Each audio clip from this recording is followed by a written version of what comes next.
Olha, gente, essa é uma conversa que precisa de fôlego. Eu prometo que eu vou desagradar todo mundo. Porque não se trata apenas de uma eleição de uma comissão da Câmara. Trata-se de um sintoma de como a política brasileira sempre perde a mão da realidade, quando, na verdade, o que precisava era de sobriedade. Faz tempo, né? Vamos falar sobre essa eleição da Comissão da Defesa dos Direitos da Mulher com profundidade, com distanciamento e, claro, com a proximidade que o assunto exige? Eu quero começar com uma questão muito simples. Você sabe o que a Comissão de Defesa dos Direitos da Mulher discutiu essa semana? Provavelmente não. E o motivo é simples, porque esse debate foi sequestrado. No dia 11 de março, a deputada Erika Hilton foi eleita presidente do colegiado. Uma vitória longe de ter sido um consenso, uma vitória sintomática, que deveria ter sido o início de um trabalho enorme de articulação. Em vez disso, virou o marco zero de uma guerra de narrativas que soterrou as necessidades das brasileiras sob uma montanha de vaidade. Essa eleição, gente, tá dada. E aqui eu faço coro ao meu colega colunista da Folha, o Hélio Swartman, que escreveu mais ou menos o seguinte: em uma democracia liberal, Erika Hilton pode ser o que ela quiser. Ponto.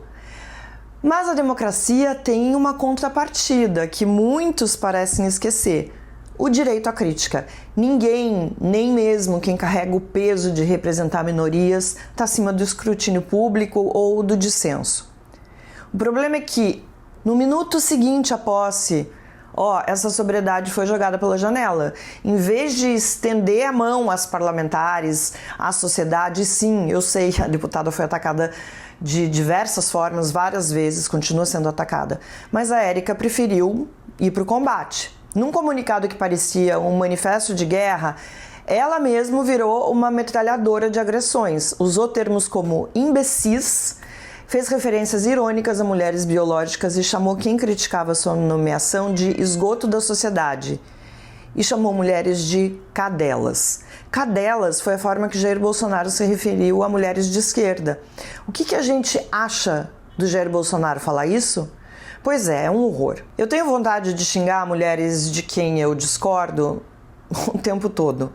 Mas cada vez menos eu faço isso porque é um jeito de alimentar essa estrutura opressora. E olha que eu sou xingada de tudo que vocês podem imaginar, inclusive por mulheres.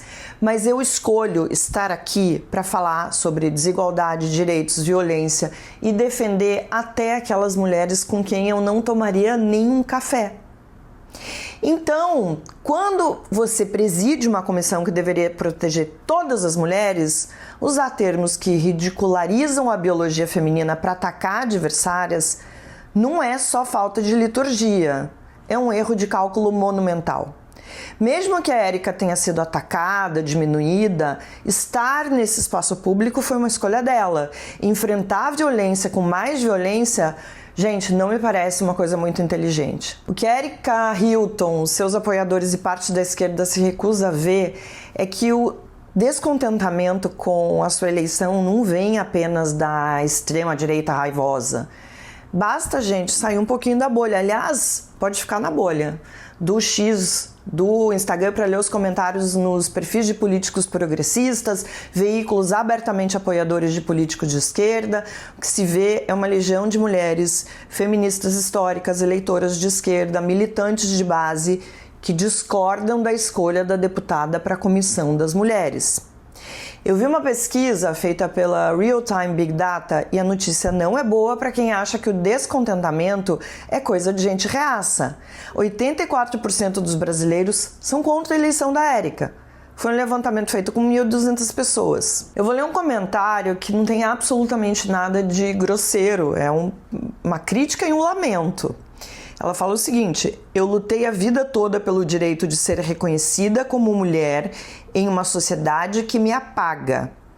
E agora sou chamada de cis de forma pejorativa pelo próprio campo que eu ajudei a eleger. Não precisa fazer muito esforço para entender que a crítica dessas mulheres é legítima. Elas questionam se uma pauta tão específica e muitas vezes em rota de colisão com certas conquistas do feminismo clássico, como espaços exclusivos, segurança biológica, deve dominar a comissão que deveria ser o último reduto de defesa da mulher. Mas o que a cúpula da esquerda faz? Em vez de ouvir, carimba o passaporte ideológico dessas aliadas com o selo de transfóbicas. O Ministério das Mulheres, um desplante sem precedentes, mentira, já fizeram, chegou a repostar conteúdos que rotulavam feministas críticas como preconceituosas. É a política da terra arrasada. No ano eleitoral, como 2026, políticos mostram sua miopia crônica. Eles olham para o cercadinho de bajuladores que aplaudem cada lacração e acham que estão vencendo. Eu falei que eu ia desagradar todo mundo, vou desagradar todo mundo. E enquanto isso, no horizonte, a massa de mulheres moderadas e sensíveis às pautas trans, mas que não aceitam o apagamento da sua própria identidade, pode estar pulando fora do barco. Mas vamos lá, vamos falar da hipocrisia da direita, né? Enquanto a esquerda se perde na própria autofagia, a direita, claro, deita e rola. Eu acho fascinante e asqueroso ao mesmo tempo ver como políticos que passaram décadas atacando os direitos das mulheres agora se fantasiam de defensores da feminilidade sagrada. A direita se aproveita desse estremecimento para se fingir super preocupada.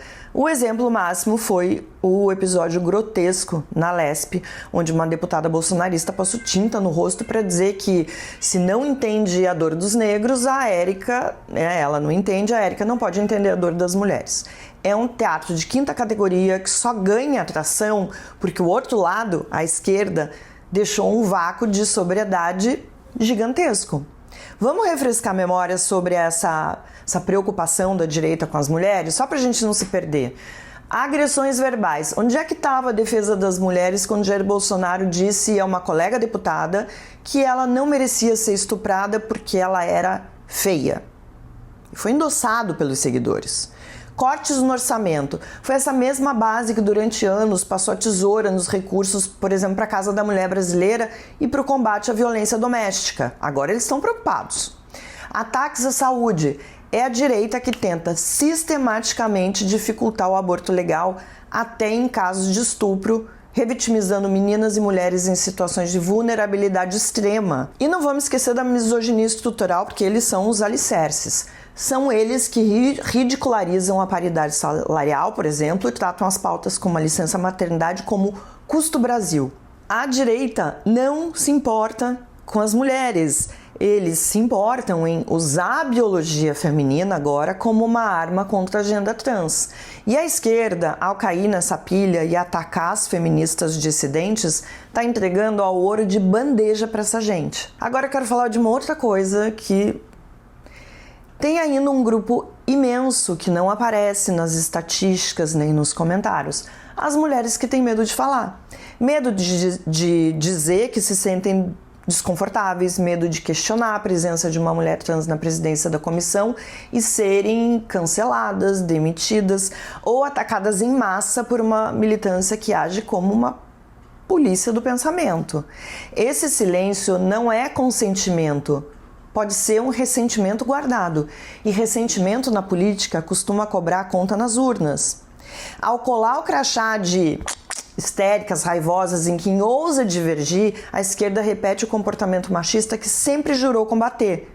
É um jeito de manter o feminismo sob controle, para que o feminismo não incomode a nova ordem identitária. Mas para onde essa comissão deveria olhar? Enquanto Brasília lá está pegando fogo, distribuindo ofensas, medindo quem é mais puro no tribunal da internet, o Brasil real continua sendo um lugar completamente hostil para as mulheres. O protagonismo deveria ser da pauta, não da vaidade pessoal de quem se senta nas cadeiras do poder. Se houvesse um pouquinho de sobriedade, a comissão estaria discutindo a epidemia de feminicídios, a mortalidade materna, estaria quebrando a cabeça para criar recursos para que as mulheres possam ter filhos e ao mesmo tempo se desenvolverem profissionalmente. A gente estaria discutindo a economia do cuidado. Quem cuida de quem cuida?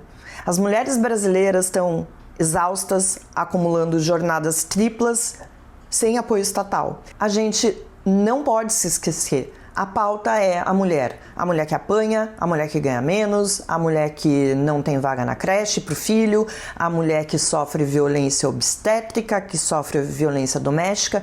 No entanto, as notícias, semana inteira estão girando sobre quem está sendo processado pela Erika Hilton. Cabe aqui um questionamento, tá? A deputada está usando a estrutura jurídica da Câmara, o dinheiro público, para processar cidadãos em disputa de narrativa pessoal? Não deveria. E olha, aqui vale pro espectro político todinho, tá? Militantes de qualquer matiz ideológica são mestres em transformar questões coletivas num palanque pessoal. Para além do prejuízo ao debate sobre questões da mulher, a esquerda parece ignorar o cálculo, do dano político dessa batalha. Quando a política abdica de estratégia para se alimentar de autofagia e processos judiciais, ela deixa de ser um instrumento de mudança para se tornar um exercício de narcisismo. Um erro fatal que a realidade das ruas, mais cedo ou mais tarde, costuma cobrar. Se a Erika Hilton quer ser respeitada como presidente, ela precisa cuidar de todas, inclusive daquelas que ela prefere chamar de imbecis. Olha, se você cansou da raiva da direita e do auto-engano da esquerda, se você quer saber antes de opinar e de votar, seu lugar é o meio. Se você está aqui, já deu o primeiro passo. O segundo é o Meio Premium. Quem assina recebe a newsletter mais cedo. A edição de sábado com reportagens feitas com tempo e profundidade. Os bastidores de Brasília toda quarta no meio político. A pesquisa Meio Ideia, que é o retrato mensal do eleitor real, primeira mão. E cara, ainda acessa filmes e séries originais do nosso meio streaming. R$15 por mês, você não vai se arrepender.